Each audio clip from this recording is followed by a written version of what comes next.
So once again, this is question number 3. Question number 3. So I've started to record the session. Okay, please make note. So y of t is equal to x of t convolution with h of t. This is one approach. This is that you have done in second systems, but with also learned about Laplace and frequency domain, we know that convolution is multiplication in frequency domain. So y of s will be equal to x of s times x of s. Take Laplace of these two and you get y of s by multiplying them, then taking Laplace inverse to get y of t. So this is the second approach that you can use to find y of t. All right, is that clear? So for this particular question, you were asked to find h of t. By the way, for this one, you can find y of t if x of t and h of t is given. You can find y of t. But if somebody asks you what is h of t if x of t and y of t are given, if these two are given, so this requires inverse convolution, which is very difficult, by the way. So this is another benefit of using Laplace or frequency domain, that you don't have to do inverse convolution. Inverse convolution is very difficult. Just imagine convolution itself is difficult. Just imagine the inverse convolution, which will be even more difficult. So the time domain inverse convolution will be avoided if you use Laplace domain. So what you need to find h of t. So you can find h of s by dividing y of s and x of s and then taking Laplace inverse. So x of t is given. I hope this is like 2ut minus 2ut minus 1. Is that okay? 2ut minus 2ut minus 1, and this is t ut minus 1, yeah, minus tut minus tut, which is this ramp, and another ramp is subtracting it, so tut minus 2. So this will be like the second one. Of course, you have to do some adjustments. Once you have the time domain functions, you take the Laplace, you divide y of s by x of s, and you will get h of s. Take Laplace inverse, you will get h of t. Maybe I'll do a solution and provide to you so that you guys can follow better. Is that okay? Yes, sir. Thank you. Any other question, guys? Once again, this is test 1 and doing it online, of course, will take will have to be difficult, not like a normal test in which you can do like straightforward or at least something. But when we do online tests, do expect that the question will be a bit on the harder side, because we want to make you think about the solution. All right, so today we're gonna continue our session on discussion on frequency response of electric circuits. Any question from the previous week or about anything else? Anything, guys?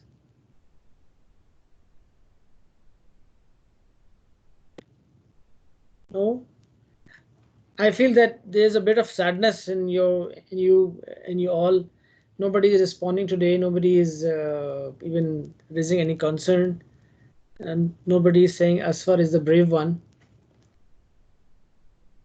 Once again, I'm telling you, don't be disappointed in yourself. You must have done something that will earn you grades as well. So don't just follow that the answer should be there. If you have done something, the method and the approach will earn you marks.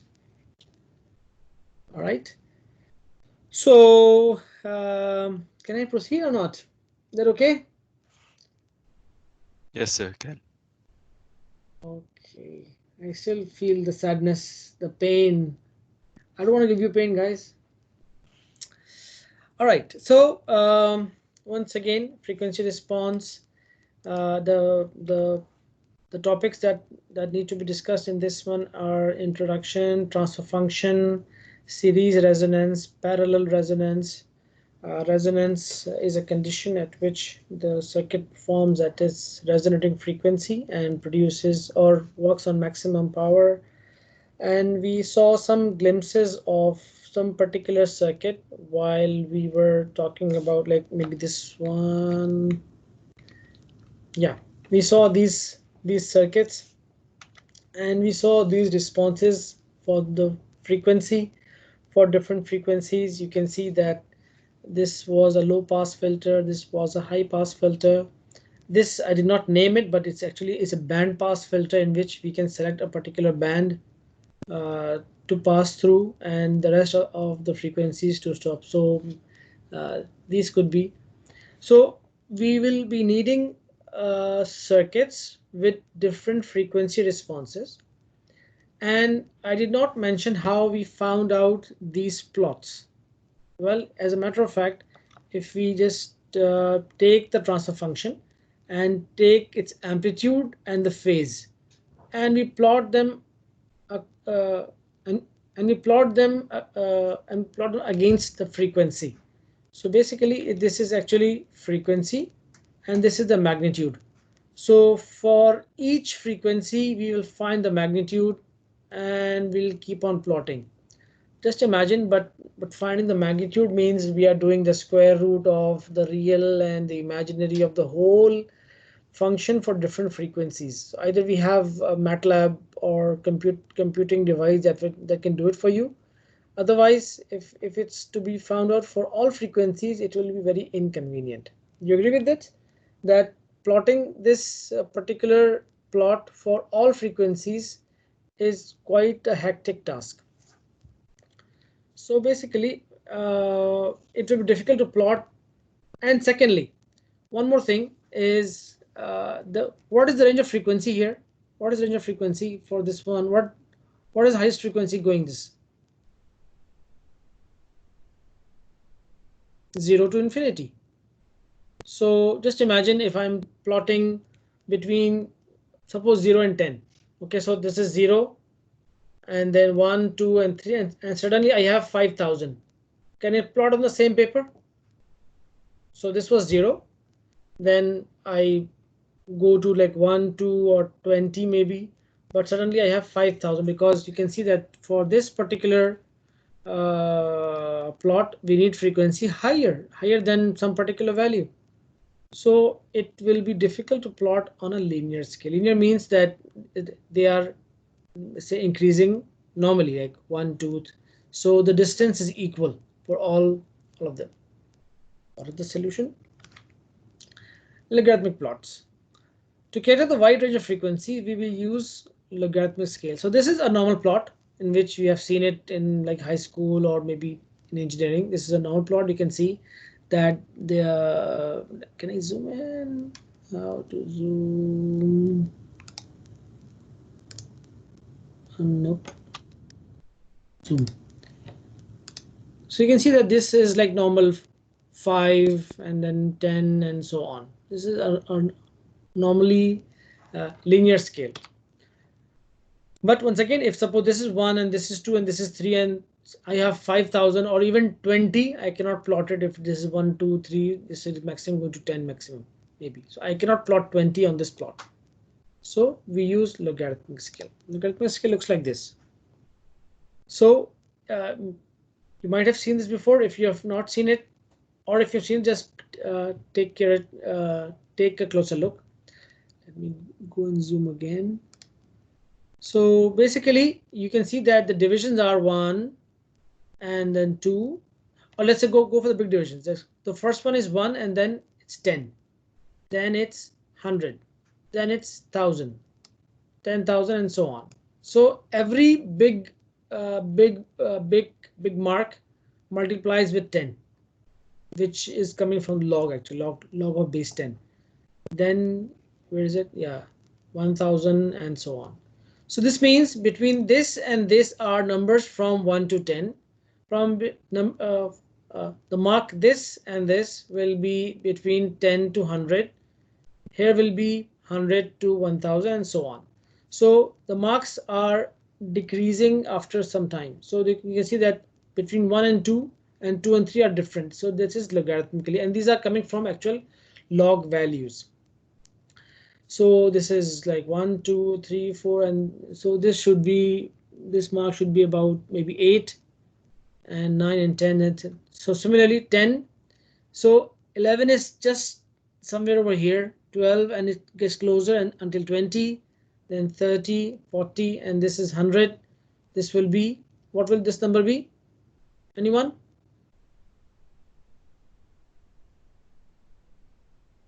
What will this number be? Where is it? It's here. Can anyone let me know what will be this number, or maybe this number?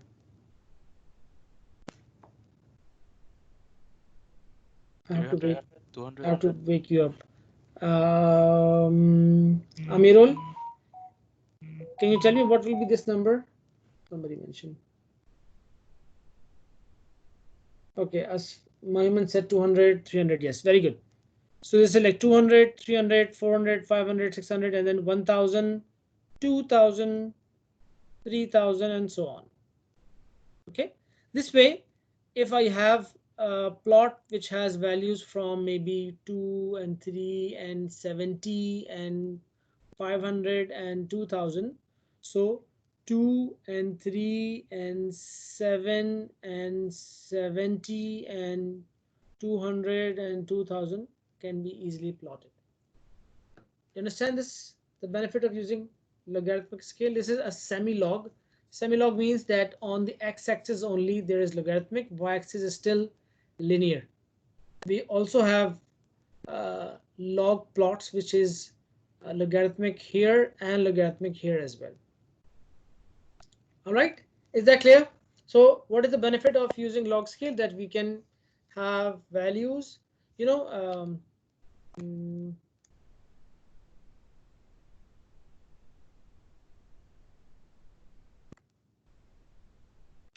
was looking at these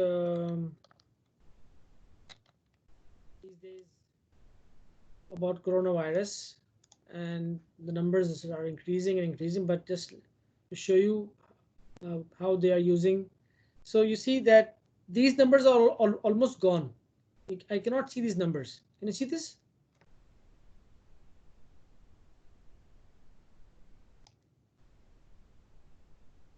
I cannot see these numbers, but although they are big numbers, but I cannot see them.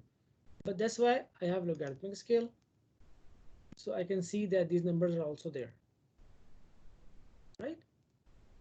So the benefit of using logarithmic scale is that I can see both from 0 until 100 million. You can see 100 million is there as well. I can see 100 million on the same plot. If the number, God forbid, reaches there, I can still see on the logarithmic plot. Where is it? Other graphs. This one. So you can see I can have 17 and 500,000 as well on the same plot, which is not possible to see where on this plot. I cannot have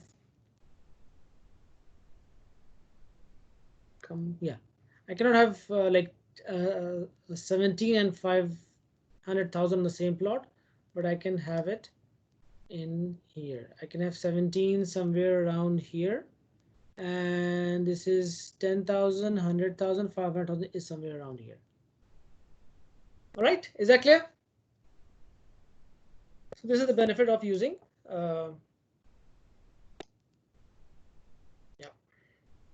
okay.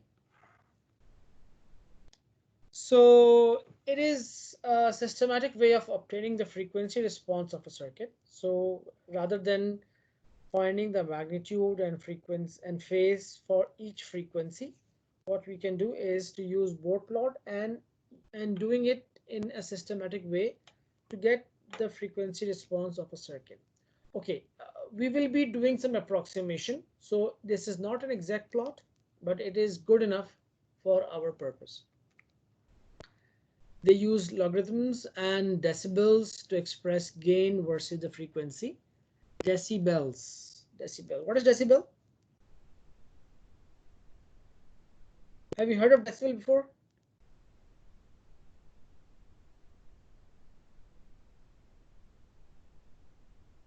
Guys, Something have you heard of related to sound.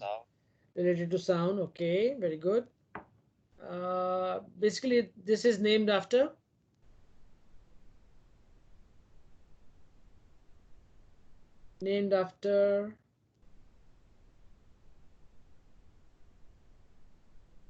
anyone? Graham Bell. Graham Bell, yes. You know the Bell Labs, the Graham Bell. Graham Bell was the one who invented telephone and was the first one to deliver voice over a telephone. Does anyone know what was the first message delivered on the phone? And it was sort of not an accident, but he didn't know that he has sent the message. But on the other end, Mr. Watson, who was on who was on the other end, he received the voice because he was calling. Uh, Graham Bell was calling Watson. Watson, come here, I need you. And he heard this message over the phone or the other end. All right, so we'll just a few properties of logs. This is kind of a revision that if we take a log of product of two numbers, we will see the log of we'll see the sum of the log of individuals. So P1, P2, if we are multiplying these numbers and taking log, we can get the log of individuals and adding them. Okay. Similarly, if they are divided, it will be subtracted. Okay. If we take the power of n, it will be, just imagine if it's log p square. So it's log p into p, which will be log p plus log p, log p plus log p, which will be 2 log p, or 3 log p, or 4, or like pn is n log p. And lastly, log of 1 is 0. This is something interesting. Log of 1 is 0, and we'll see how this will be making some interesting conclusions. Okay, Bell is used to measure the ratio of two levels of power actually. Now, this is conventionally, although uh, historically Bell is used or like associated with sound, and even like today as well. But conventionally, for circuits or for engineering, we take the Bell as the ratio of two levels of power or power gain. It's like sort of transfer function, like input power and output power. P1 is input, P2 is output. So how much is the gain that we get? So it's that. But this is a big number actually. If we see G, by the way, with the big number, let me ask you one thing about the logarithmic scale as well. If you know about the Richter scale that is used for seismic plots, seismic activities. So that is also logarithmic, and the thing is that if uh, an earthquake of magnitude 4 and magnitude 5, magnitude 4 and 5 is with a difference of 10. So if there's an earthquake which has a magnitude 4 Richter scale and there is 5, the 5 is 10 times the one at 4, which is also using the logarithmic plot. Just one interesting fact. So uh, if it is 4 and 5 and you say it's just difference of 1, it's 10 times more stronger. So 4 and 6 is 100 times more stronger than 4. Okay, so G is a big number, so that's why we use decibel. So 1/10 of that. This is where this 10 comes from. So the gain in gain in dB is 10 times. So actually, it was 1/10, 1/10 that comes here 10. So it's like that. That's why we get this 10 log. Somebody might ask you why there is this 10 here. This is because of deci, just like a decimeter or deciliter or something. All right. So if P1 is equal to P2, this means there is no change. So the gain is 0. How? Because if P1 is equal to P2, then this is log of 1 and log of 1 is 0. So this means there is no gain. It doesn't mean that there is zero power. It means that there is no change in the power. There is no increment or decrement in the powers if the powers are equal, and the 0 dB means that there is no change, right? This is because log of 1 is 0. If P2 is 2P1, then the gain is about 3 dB. Okay, so and if the gain is if the ratio is like the reciprocal, so this is 2 and this is half, this is reciprocal. So interestingly, the gain is minus 3 dB. So if suppose P2 equal 10 P1 and there is some value here, and 1/10 of this will be the negative of that number. This means that the logarithm of reciprocal of a quantity is simply negative the logarithm of that quantity. So this is interesting fact as well. So far so good.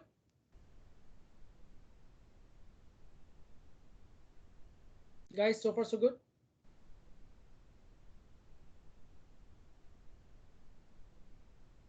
Please don't make me feel bad that you are feeling sad about the test. I I I am feeling bad now. Okay. We're okay, sir. Okay. All right. Okay. Now, although in the previous one we used power to define the bell and decibel, but it could be anything if properly defined. So if we take a look at this two-port network, or this network in which we have I1, V1, R1, and P1, and I2, R2, V2 at the output. So if you take the normal one is P2 upon P1, if you take the power, which is V square upon R or I square R, we can also express them in terms of voltage or current. So we just replace V square over R for the output, V2, our input V1, and we know that for we have this V2 over V1 square times R1 over R2 square. This is like reciprocal and multiplied. So it's like 10 log of 10 V2 upon V square plus 10 log. So this is not division, by the way. Don't get confused that this is division. This is R1 upon R2. So this is reciprocals are here. All right. When we are comparing voltages or currents, or when we are doing some comparison, we normally set R1 equal to R2. Okay, or same thing if you put it together. We keep R1 equal to R2. If R1 is equal to R2, this will be 1 and this will be 0. So the gain will be, yeah, by the way, this 2 comes right here. Remember, the property log of p to the power n is n log of p. So log of this to the power 2, this 2 will come in the coefficient here. This is where we get 20. Few of the questions normally interviewers ask and confuse the student why there is 20. So this is like 10 is because of these of the decibel, and the 2 comes from the power voltage squares. So 2 becomes 20. So this could be something that could help you in your interviews, and then you may be less sad that Dr. Saad gave us difficult test, but good information. All right. So when R2 is equal to R1, this is 0. We are left with this one, or similarly with the currents will be 20 log. So if it is powers, it's 10.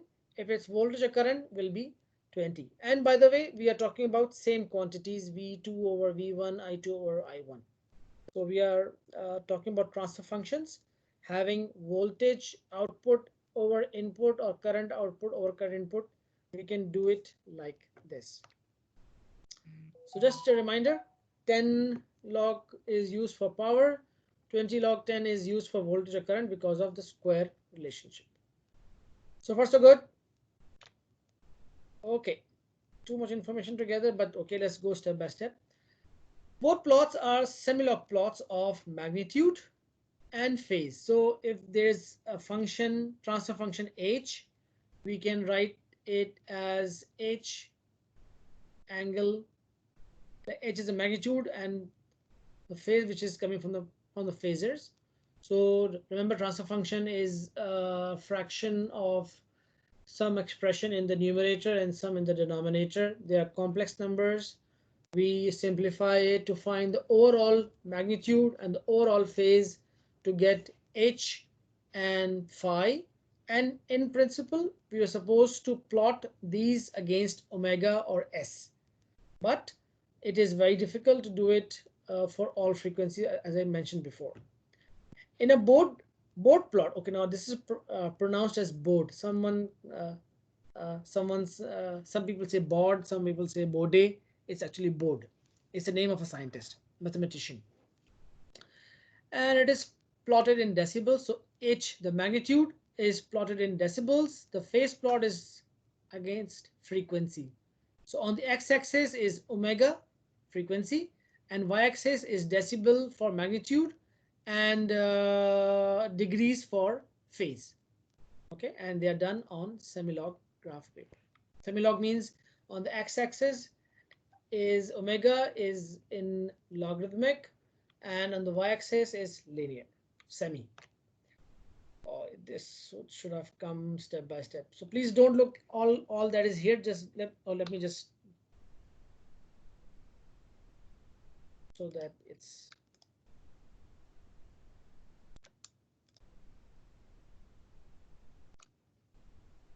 I thought I did it because too much information is not good.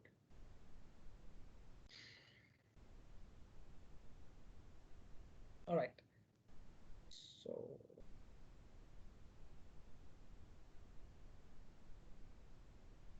all right. So we have this transfer function, and let me just remind you, transfer function is uh, just go back to any of those questions. V naught over Vn was something s plus 2 upon s squared plus 4s plus something like that. So don't get confused. This is the same thing, but they have been factored out. I think I switched to the other one. Give me a minute.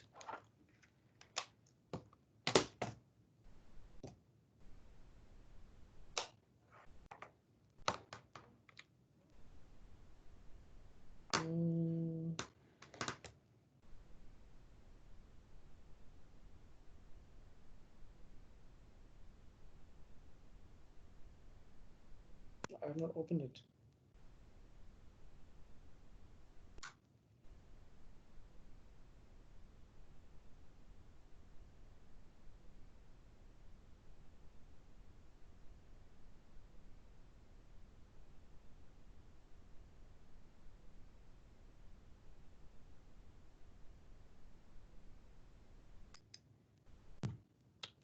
Just give me a minute, huh? Let me stop sharing from here.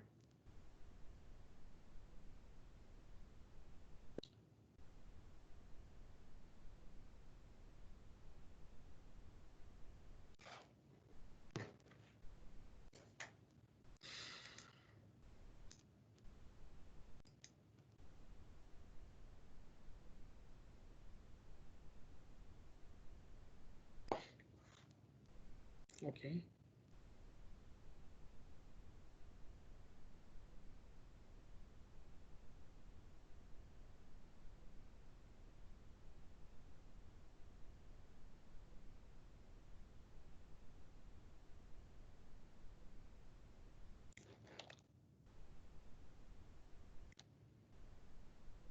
All right. Okay. So this is something that we used to have h of s equal s squared plus 2s plus 4 upon s cube plus 4s squared plus 5s plus 4. This is that transfer function, but something like that we can break it down. For example, if it is suppose s squared plus s upon s cube plus 4s square plus 5s plus 2. The numerator I can break it into s plus 1. So this is this s coming here. All right, and this s plus 1 is this one here. Similarly, when I factor this one out, it will be s and something in a quadratic form. So this is the quadratic form. So don't worry about this. This is just to explain to you what it looks like in a transfer function in a general form. We will come to examples and it will be like much easier. Right? So first of all, we convert all the terms as s plus a plus 1. So you can see this p1. I am taking this p1 out common. So it will be p1 s upon p1 plus 1. Similarly, here will be z1 s upon z1 plus 1 and so on, all of them. So from this side, I'm taking omega k square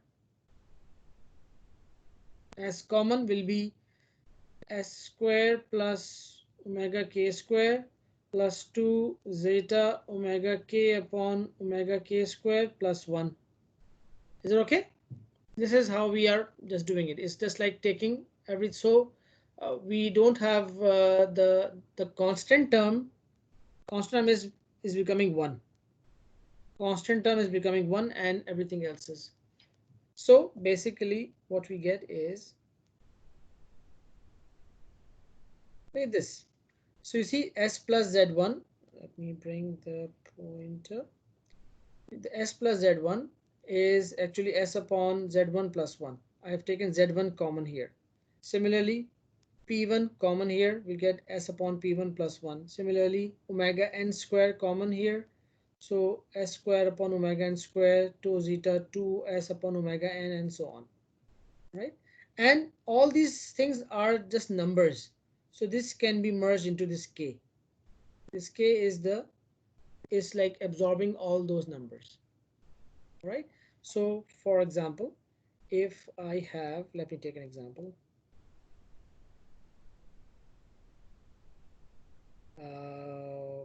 S square and s plus 2 s square plus 3s plus 4 divided by s plus 3 s square plus 5s plus 7. So it will be s square.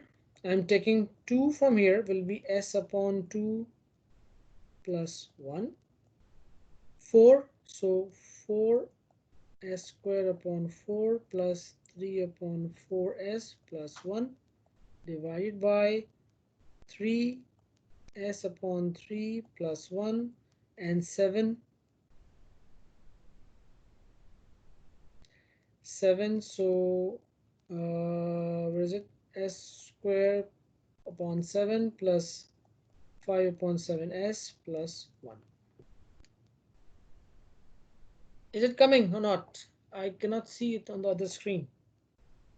Can you guys see until the last one? Oh, okay, now it's there. Is that clear? How to get it into standard form?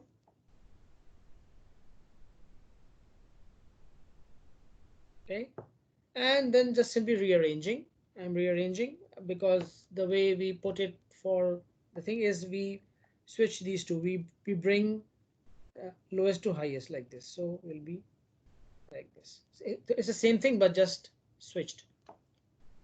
Is that okay? What is this s plus minus m?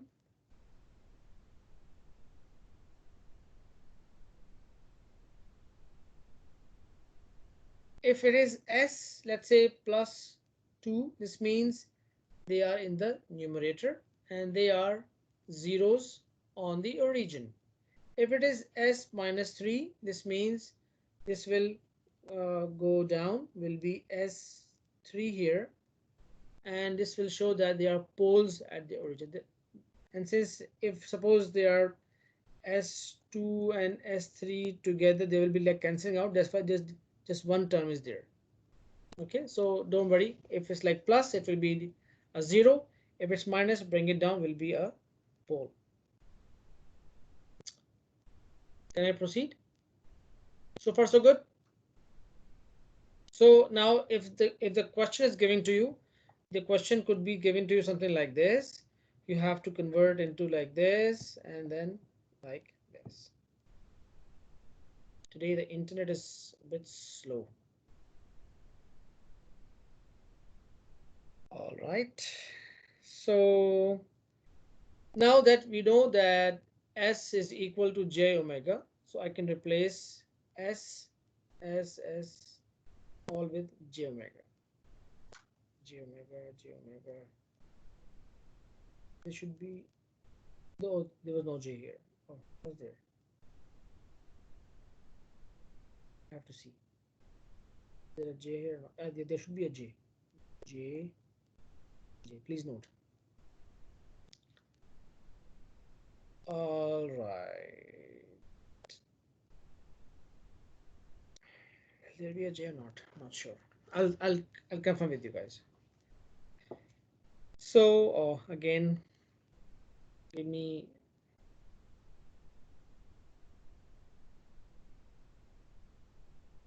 just give me a minute. I'll try to, or I save time. Okay, that doesn't matter. I wanted to make them come one by one, but okay. Okay, having a look at this particular transfer function, we see few different types of the elements there. All right. So the first one with the red circle is a gain, which is a constant. This is a constant gain. This is a constant here.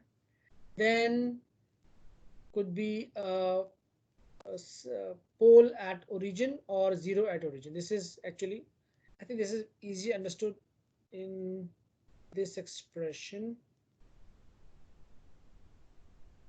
Okay, maybe this one. So this means that there is a pole or a 0 at origin. This is S plus 0 or S minus 0. That's why it's a pole at the origin. Just to show you guys, what are we talking about? We're talking about this. So if it is Z1, the 0 will be somewhere on minus Z1. This one, if suppose it's a 0, it will be, I'm sorry.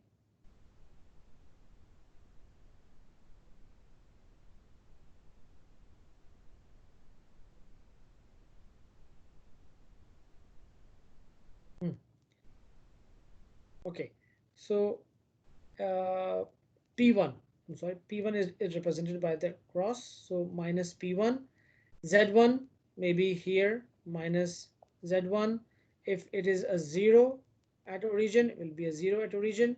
If you're talking about a complex 0, it could be somewhere here and here, and a complex pole, it could be somewhere over here and here. For a good system, remember we're talking about left half of the plane, but again at this time it's not important, just to make you understand what we're talking about. So these terms are origin, poles or zeros. They will all be here, either this or this. These are real poles or zeros will be on this axis always, and these are complex number will always be on these regions.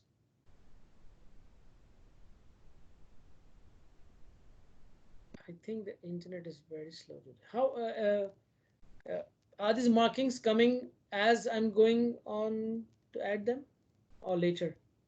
Like, okay, I am marking my name here. Can you see my name? This was fast. Okay, I'm putting 5 marks. Can you see all 5?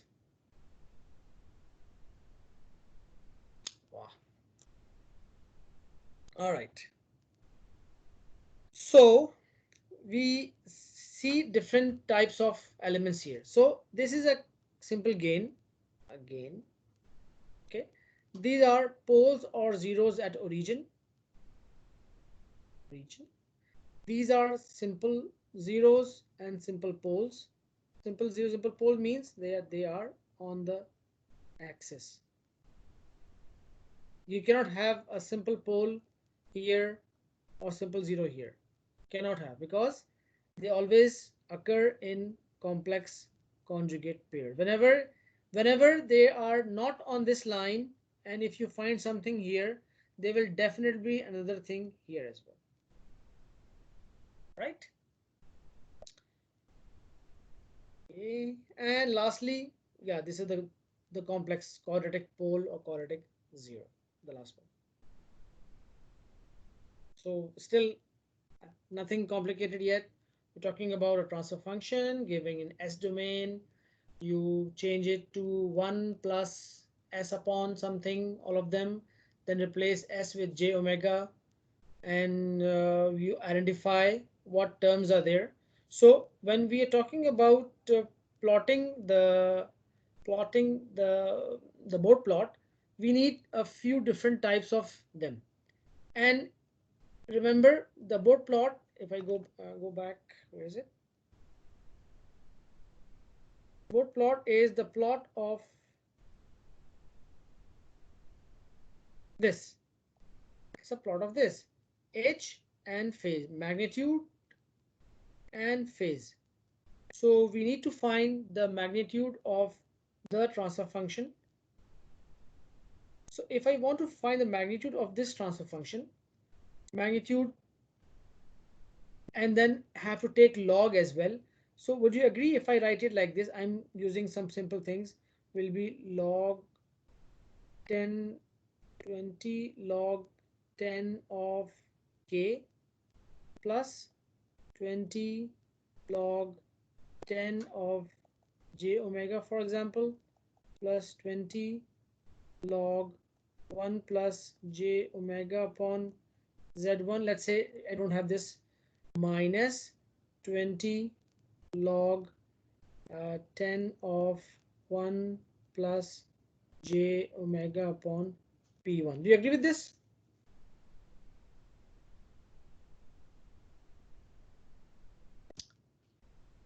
Do you guys agree with this? This is basically multiplying, multiplying, and this is divide. That's why there's a plus, there's a plus, there's a minus. So don't worry, again, this is coming from already understood, already developed. 20 log will be applied to the log magnitude, and we apply log to the whole thing. When we apply log to the whole thing, it will be log of k, log of this, minus log of this. So this is how they are expressed. Can I have a raise of hands if you all are following, please? Because this is important. This is the important parts have started. Can I have a raise of hands if all of you are following?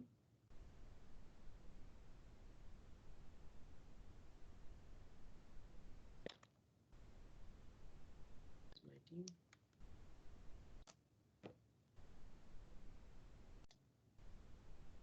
Okay, I see few hands. Carlos, Leon, Hafiz, Nabihan, Mustaqim, Gan, Tan Pinchian, Nazira, Hafiz. Is it okay? Mustaqim, Ong Jashang.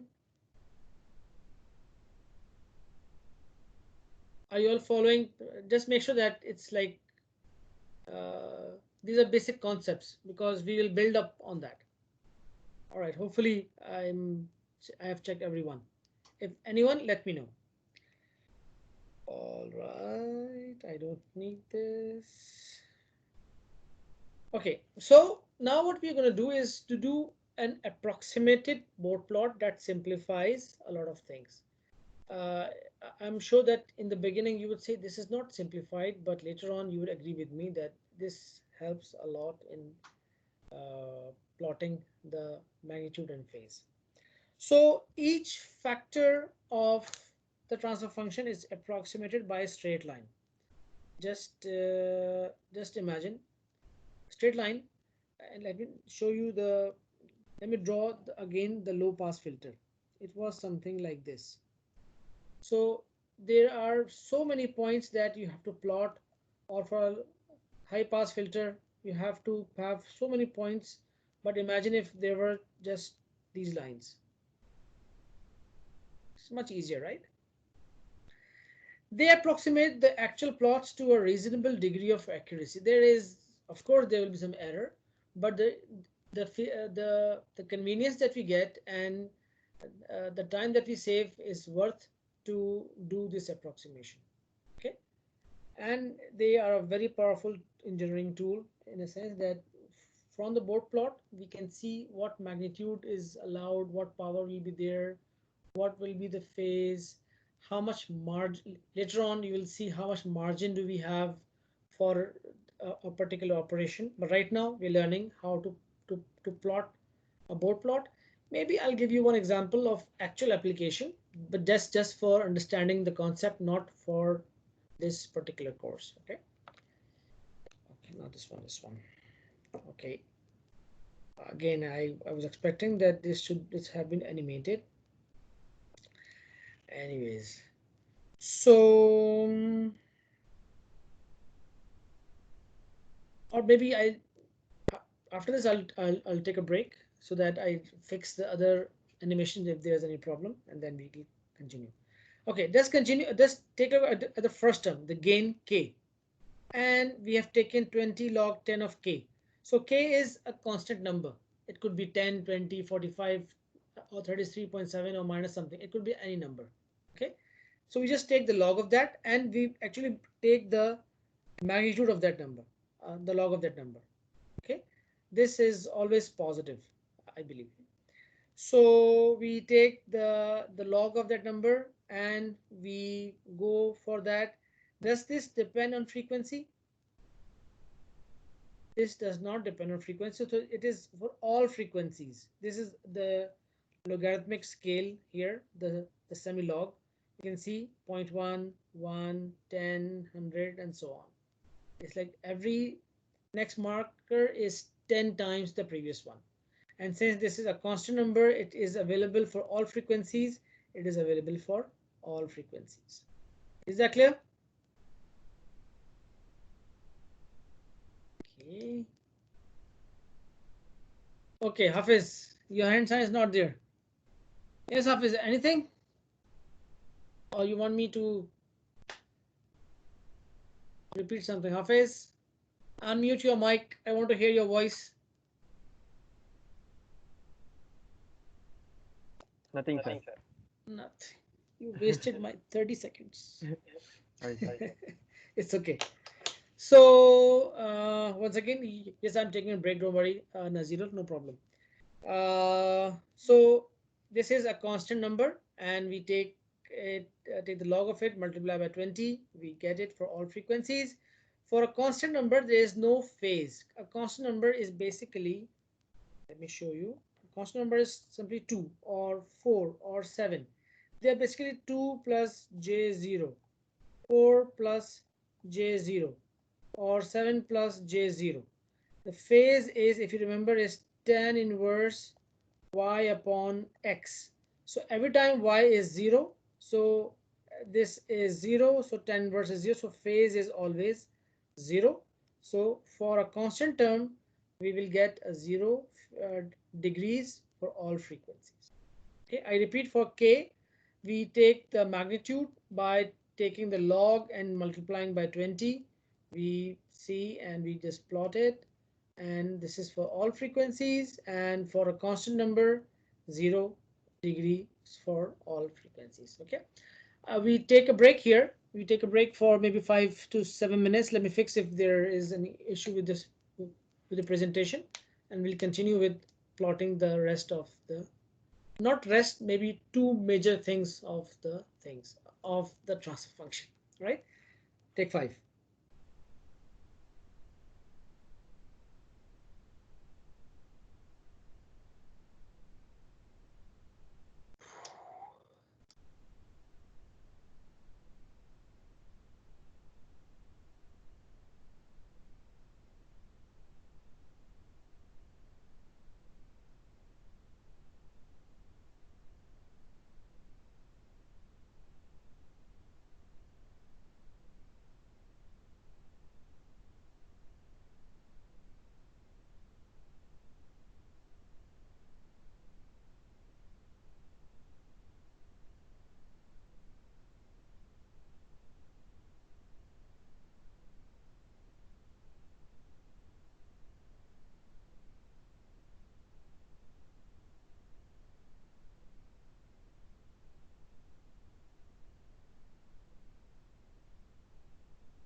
right, guys, welcome back. So, any question?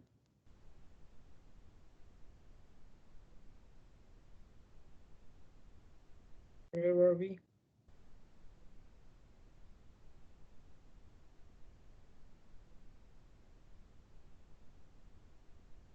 Okay. Any question for this one? I repeat, this is for the term. Let me go back. We're talking about these different terms: gain, k, pole or zero at origin, simple pole, and a quadratic or complex pole, where we have, So we're talking about the gain k. If it's a gain k, we will take the magnitude of by taking 20 log of k, and this is valid for all frequencies. The phase for this one will be 0. Right? All right. So next, if there is a pole at origin or 0 at origin, this is the second term. So this is like s to the power plus minus m. If it's plus, it's a 0, minus it's a pole. Okay. Once again, we'll take the 20 log thing, 20 log of omega. Once again, we're taking the magnitude, not the j. The j will be dropped anyways if we take the magnitude. So it's just 20 log of omega. All right. So once again, the way we are learning is the same way. We just take some trial values and put it, not trial, some particular values, and find the magnitude.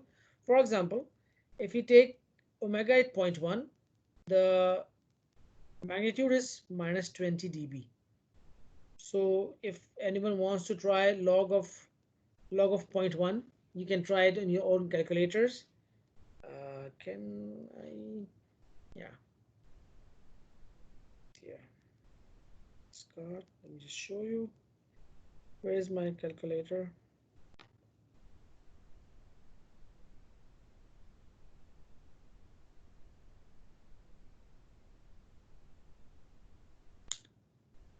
Okay, 0.1.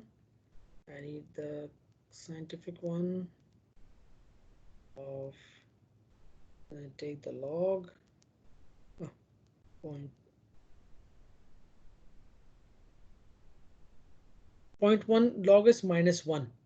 So if you go back to our slide, where is it?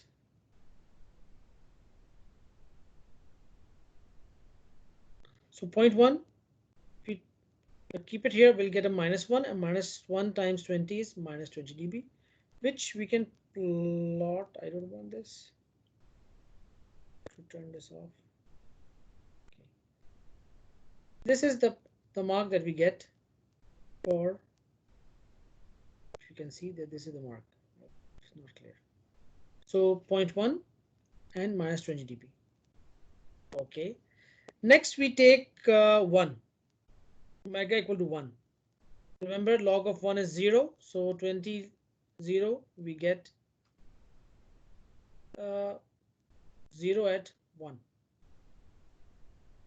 I hope you can see it. And I'm sure you know where I'm going from this. If I took 0.1 and then 1, what will be my next frequency? I can take any actually, but what will be my next frequency?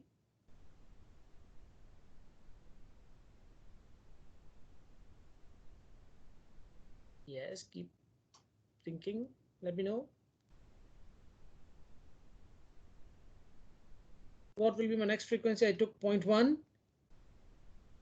Then I took 1. What will be my next frequency? Come on, guys. 10. Yes, very good, obviously. So at 10, the magnitude will be 20. So this is the point. Okay. So I have marked them with these crosses. These are the points. And if I combine them together, the magnitude, we can see that magnitude is increasing by 20. Minus 20 to 0, 0 to 20. So the increase is 20. For every 10 times of, this is omega, every 10 times of the frequency, the magnitude is increased by 20 dB. or we can see that it's like this. So I've joined them. So this is kind of a plot that we expect for a pole or a zero at origin. This one is for a zero. So what do we see here is for a zero at origin, this is important. The slope is 20 dB per decade. Now we are defining a term decade. This is a decade. This is a decade. So the slope of the line is 20 dB positive per decade. It could be, and the important thing is that it is passing through 1. Why 1? Because at 1 the magnitude is 0. So just go scratch everything gone. We have a pole, or let's say we have a 0 at origin. Okay, so for origin we'll come to 1, frequency 1, and we'll draw line with a slope of 20 dB per decade. How do we do that? We go one point is here, and we go 1 decade forward, and we go 20 dB up. So this is a slope of 20 dB per decade, and we stretch it all the way. We can do that. Is that clear? So this is for a zero. If it's a pole, everything will remain the same except, can anyone guess?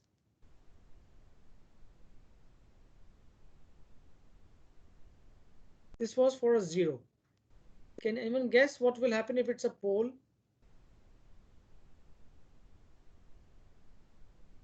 Everything will remain the same.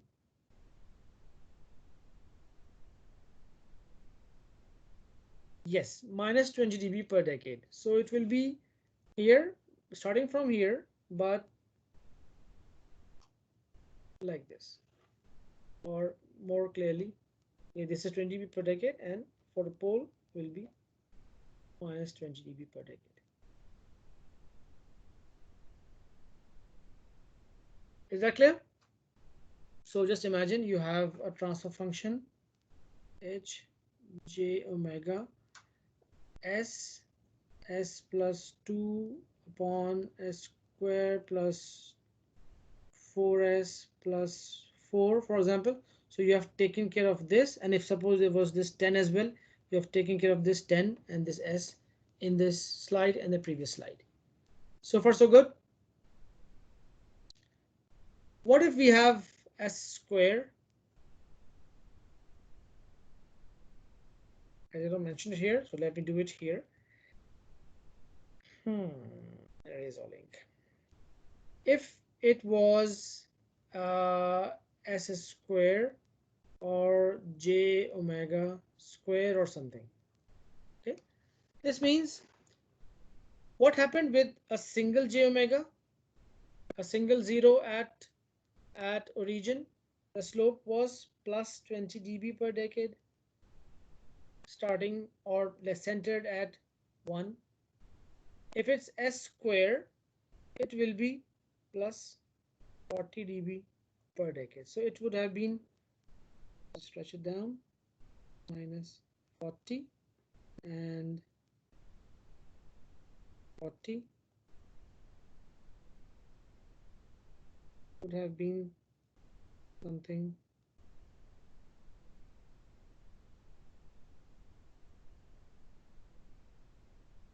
Where is it? It should have come here. Is that clear? Let me do from scratch if you want. I'll do it later on as well. But right now, is that clear that if it's s square, it will be 40 dB per decade. If it's s cube, it will be 60 dB per decade. If it's pole, it will be minus 20 dB. If there are 2 poles at origin, will be minus 40 dB. If there are 3 poles at origin, it will be minus 60 dB. Is that clear? But the common thing is they are centered at 1.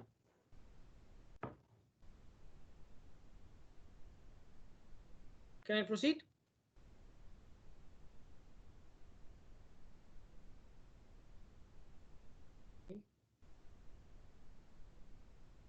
this is, and yeah, phase, of course we did not do phase.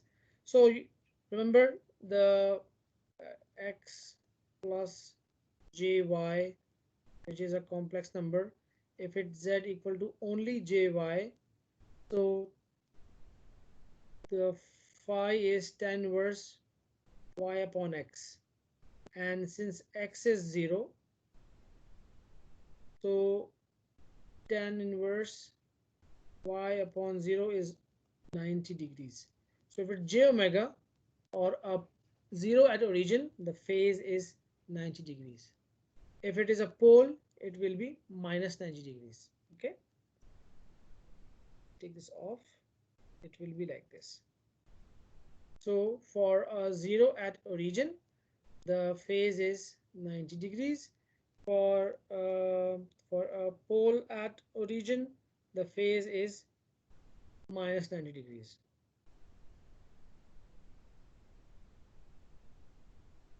So we are completely taking care of the constant and a pole or a 0 at origin, including both the magnitude and the phase. All right, let's go. I think the next one will, let's say it's fun. Okay, a simple 0, 1 plus j omega upon z1. Okay, it's a simple 0. Once again, I'm talking about ks1 plus this should be omega, j omega upon z1 and something in the numerator, in the denominator. We're talking about this simple 0, and the simple 0 lies on the s-plane at the x-axis. Doesn't matter. So the magnitude will be like, of course, log of 1 plus, this is real and imaginary, like this. So this is the magnitude, just as we take it normally, and we multiply, we take the log, and then we take 20. How do we take the magnitude? Is like normal. All right. So this is basically, if we are actually doing it, it's like square root of 1 plus omega square upon z1 square, and then we take log 10 and times 20. This is how we are supposed to do it if we are doing actuals. But once again, we are doing this practice so that we can do the approximate one. So don't worry, we are not doing it, at least in this particular case. If omega is 0 or near 0, so this is 0, this is 0. So what are we left with? We're left with just 1. What is log of 1? Log of 1 is 0. So for like finding the plot for the simple 0, we once again are doing approximate frequency. So for omega equal to 0, we get 0, and for omega, let's say going to infinity, okay,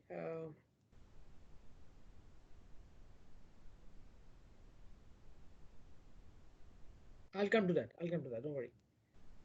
And for omega, when it is infinity, it will be like this, right?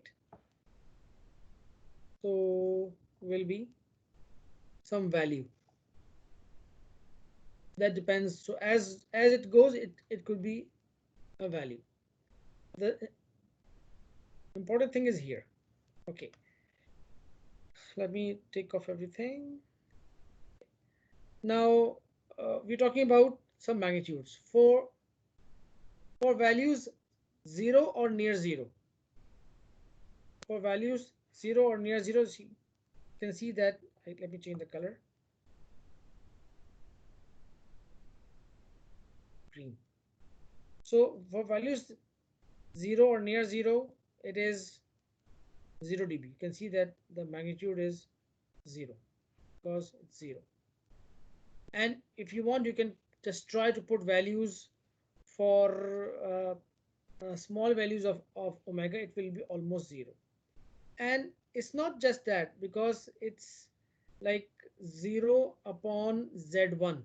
So let's say z1 is equal to 10, for example. If z1 is 10, if z1 is 10, we are finding the magnitude for 0 upon 10, 0.1 upon 10, 0.2 upon 10, 1 upon 10, 2 upon 10, until 10 upon 10. The value will be very small. It will be near zero, because it's like 1 plus something. It is still 1 plus something. So the important thing is, until we increase the omega value equal to z1, you see it's like j omega upon z1. So we put 0, 1 and so on until we reach z1. The magnitude of this thing will be almost zero, very small. Okay, I'll tell you the difference in a while, how much difference there is. Okay, it's after z1 it starts to increase. After z1 it starts to increase. So after z1 it takes the value whatever we have it here. So the exact line, let me just take all the ink off. Exact line is the one with the curve. But what we are doing, what we are saying, that for omega from 0 to z1, 0, and from z1 onwards it's a straight line. How much is that? We know that it's a simple 0, so 20 dB per decade. So whatever the frequency here, 10 times the frequency, and the increment is 20 dBs. So if it was 10, this will be 100. I repeat, for let's say omega equal 5. Okay, so for omega equal 5, until 5, it will be 0, but after 5 until 50 will have a 20 dB increment. Straight line, it should be a straight line. Sorry. 5, 50, 20 dB. We get another color. So until 5 will be 0. After 5 will be an increment of 20 dB per decade. To be this. Is that clear? Students, is that clear?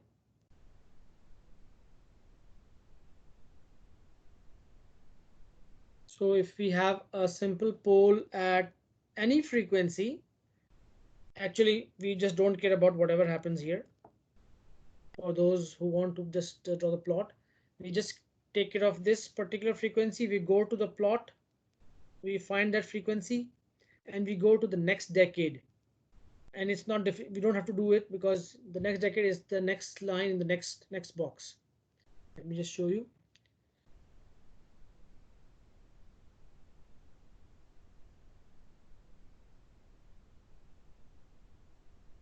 Faster.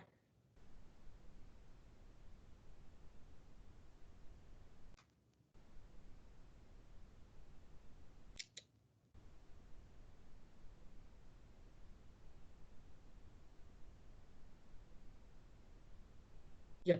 So if give me any number frequency. Give me any number. Give me any number. 145. So you're tricky, man, huh?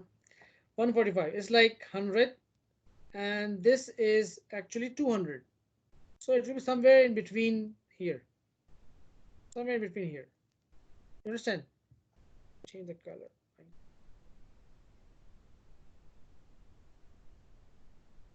So somewhere between here is 145. So suppose this was the 0 line. Okay. So what I'm going to do is, at this frequency, Before this is 0. And after this, we'll go to the next decade. The next decade will be 145, will be 1450, will be around here. So, and suppose this is 20 dB, so it has to go like this. So in one decade, it has increased 20 dB, and this will go on like this. Is that clear?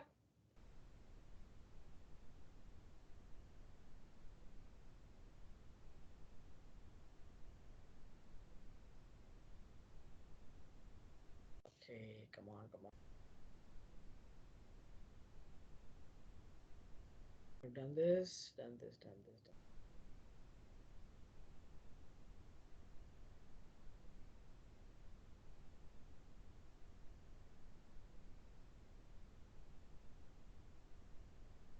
The error, how much is the error?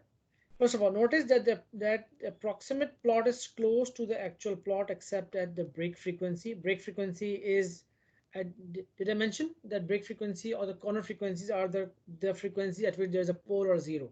So this is the corner frequency. The difference is less than 3 dB actually, which is not much. We can tolerate that. Okay, 3 dB. If it is something more than 3 dB, then it is critical, right? And the phase, how do we find the phase? The phase is as usual, omega upon z1. So whatever number is here, we find the phase of that number. Okay, we see that if omega is, once again we're doing the same thing. If omega is 0, this is 0. If omega is 45, so omega is equal to z1. I'm sorry, if omega is z1, the angle is 45 because this will be 1. 45 upon 45, tan inverse 1 is 45. And if omega is infinite, it will be 90. So between 0 to infinity, for a simple 0, it is going from 0 to 90. Right? It's like this. A straight line approximation, we let phi equal to 0 for, okay, how do we do that? How do we plot it? First of all, we know that for omega 0 to infinity, the phi is going from 0 to 90 for a 0. All right.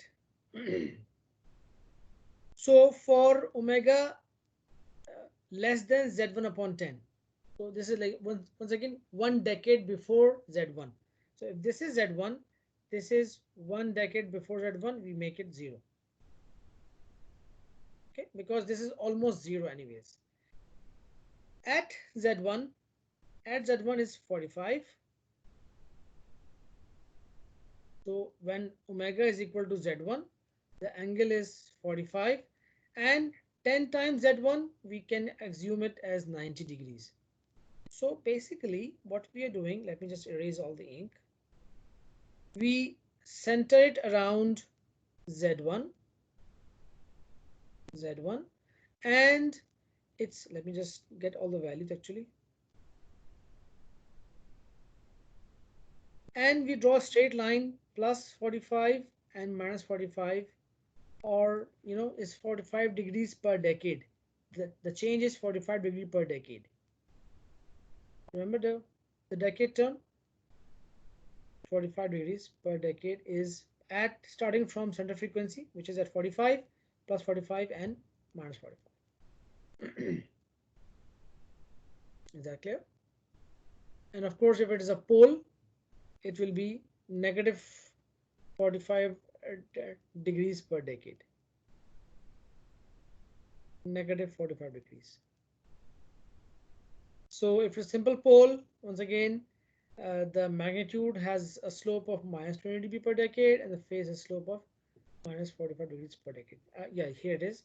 Z1 and P1, or all those frequencies, are called corner frequencies or critical frequencies at which there is a change of something. Let's do an example. Okay. What do we have here, guys? What what type of functions are available here?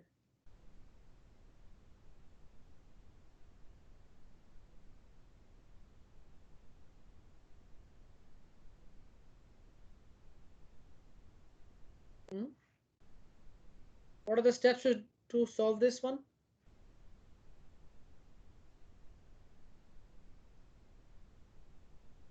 Can anyone remind me?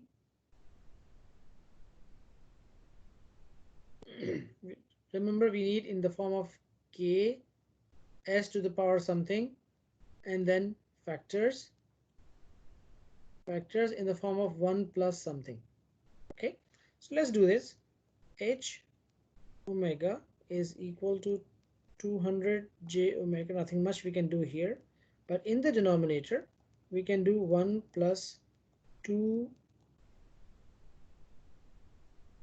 should be minus, but anyways, j omega. Okay.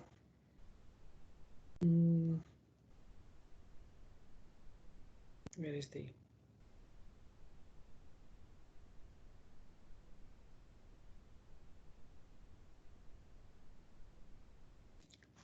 1 plus j omega by 2?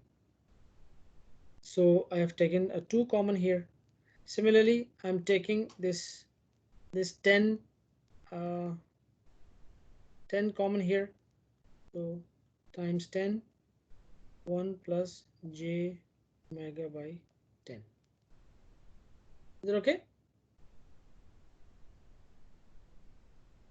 So 20 we are only left with 10 j omega, 1 plus j omega by 2, and 1 plus j omega by 10.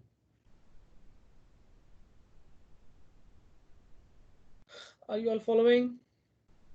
So we have one constant, 1 0 at origin, one pole at 2, and one pole at 10. Is that okay?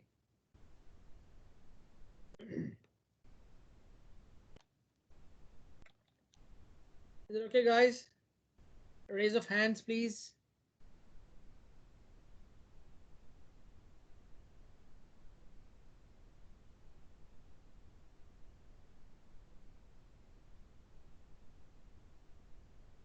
Okay. Most of you are following. Anyone not following? Okay, raise your hand if you're not following.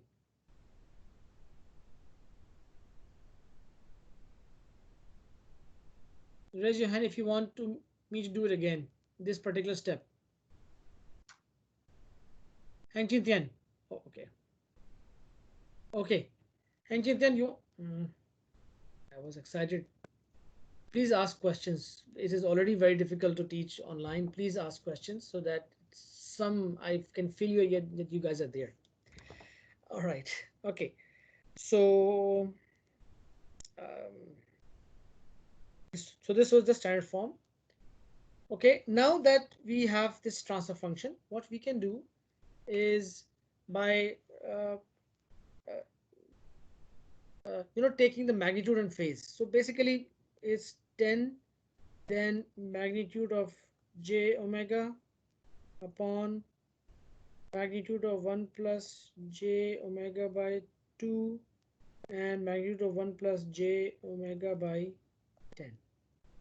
And the phase will be the phase angle of 10 is 0. This one is 90. We know that. Then minus 10 inverse omega by 2 minus 10 inverse omega by 10. This is how it looks like. And of course, we are talking about the magnitude and phase for the board plot, right? So we need, and we are splitting it using log. So H in dB is 20 log 10 of 10. This is this part. plus 20 log 10 of j omega minus 20 log 10 of 1 plus j omega by 2 and minus 20 log 10 of 1 plus j omega by 10. Okay, this is just to give details into the problem. We can still do it from there, but this is just to show more of the, and of course the angle is this minus this minus this. No worries. Okay, just to show you what I have done in a clear form is this. This is what I meant while I was writing those scribbling and doodling. Right? So what do you see here?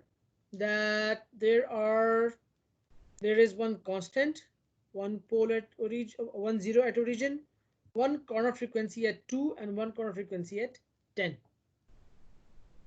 Okay, so what we're going to do is to plot them separately and then combine them, because you know this is combination. Then we combine them, right? Okay, let me, yeah, one corner frequency at 2, one at 10. We do them separately and then add them graphically. This is, I'm talking about this particular expression. All right, so let's see how it looks like. Once again, let me put it 10 0 at omega, and then omega equal 2 and 10 the corner frequencies for poles. Right, so let's do the magnitude first. For 10 20 log 10, how much is it? Log 10 is, I should copy this term there as well.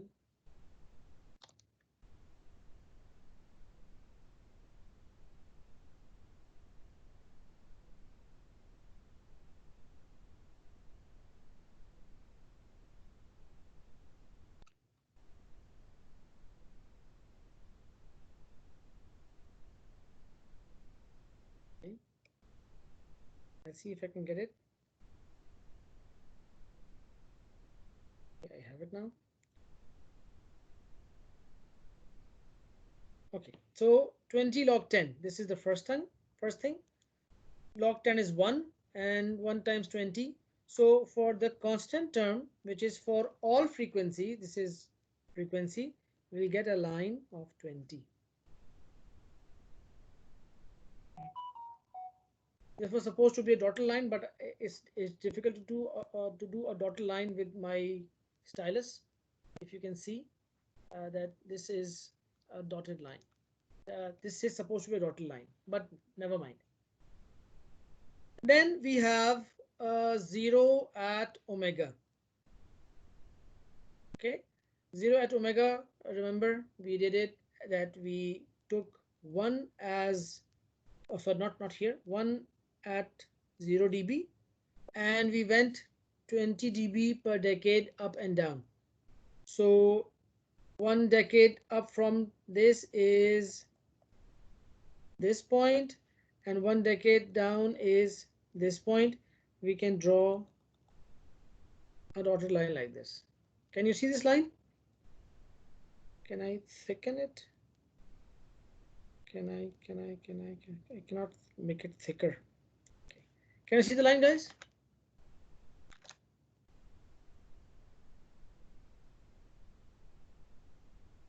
Can you see the line, guys?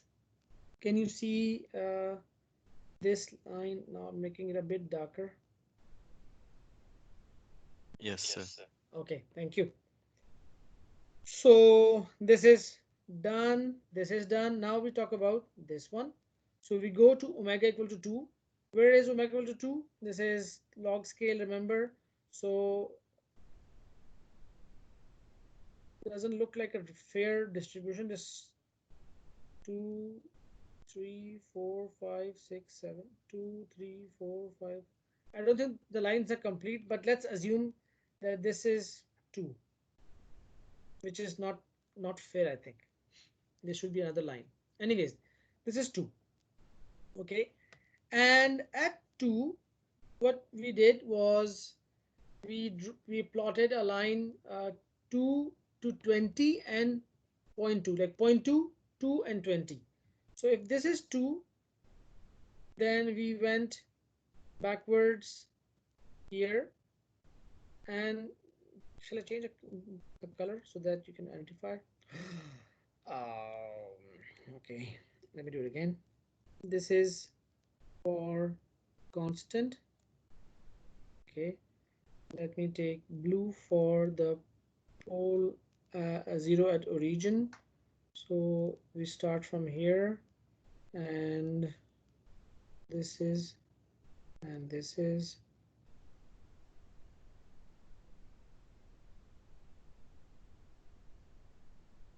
and then for, let me take another color, green maybe. So 2, this is the thing. So the next point is here, and the previous point is here. This is a pole, by the way. So the slope of the pole is negative, so it should be here. Let me remove this point and this point,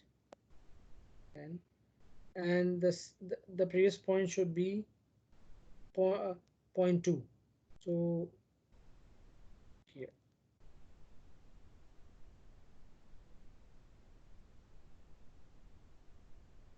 Is it okay, guys? This is centered at 2.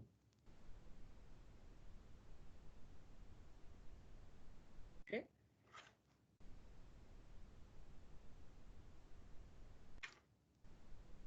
All right. And so this is done. Now we go to 10.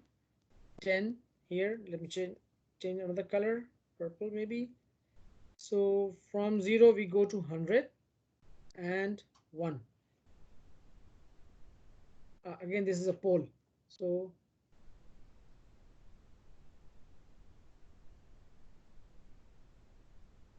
or like this.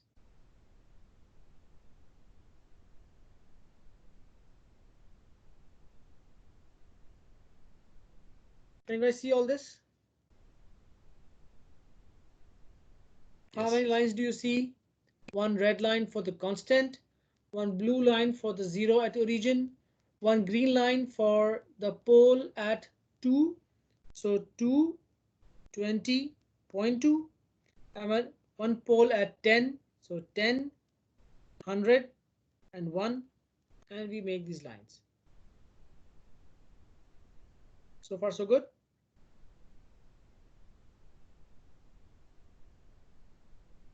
Is it okay, guys? Yep. Okay, because if it's not clear, then we cannot proceed. Last step for plotting the magnitude. These are separate lines.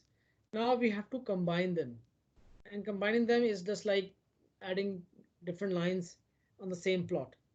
So what are the breakaway points? Let me just, not the breakaway, some points that we should highlight. So it's coming from there, no worries, but here we have a change. Then we have a change here. Then I'm sorry, the change. Yes, this one.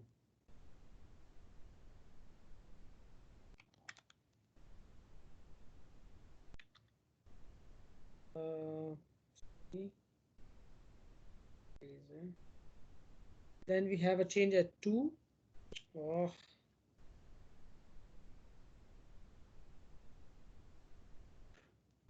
change at 2.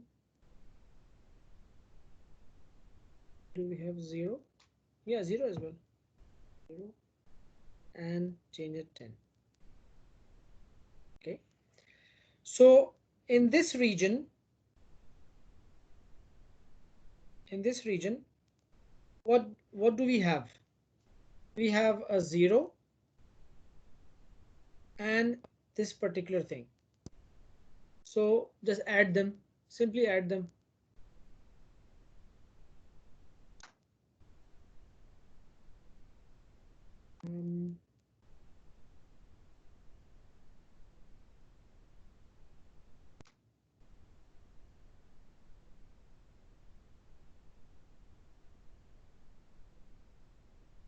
So how much do we get if we add them, guys? 20, and this is minus 20, by the way.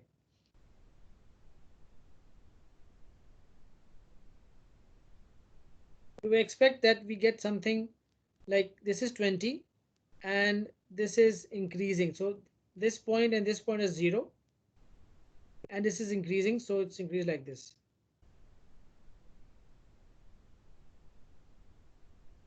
Is that okay or not?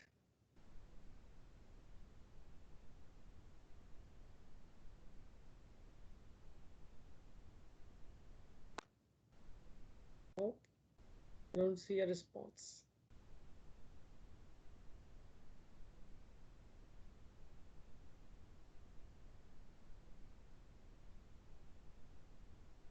Guys, I think we need to stop here. We need to add these things together because I don't see a response from you guys. Either you're very tired because of the test or something. I'll stop here. It's already 5:50, 51. So, okay, let me at least give you the final shape of it. This is what it looks like, but I'll do this tomorrow with you in the tutorial. All right. Any question? Let's see if you guys can be fair today with the survey and feedback. Jocelyn, can you please make the survey again? And let's see if you guys are following. Maybe if you can express your true feeling about understanding, please let me know. Jocelyn, can you please make the survey on the Teams? All right. I'm stopping the recording here.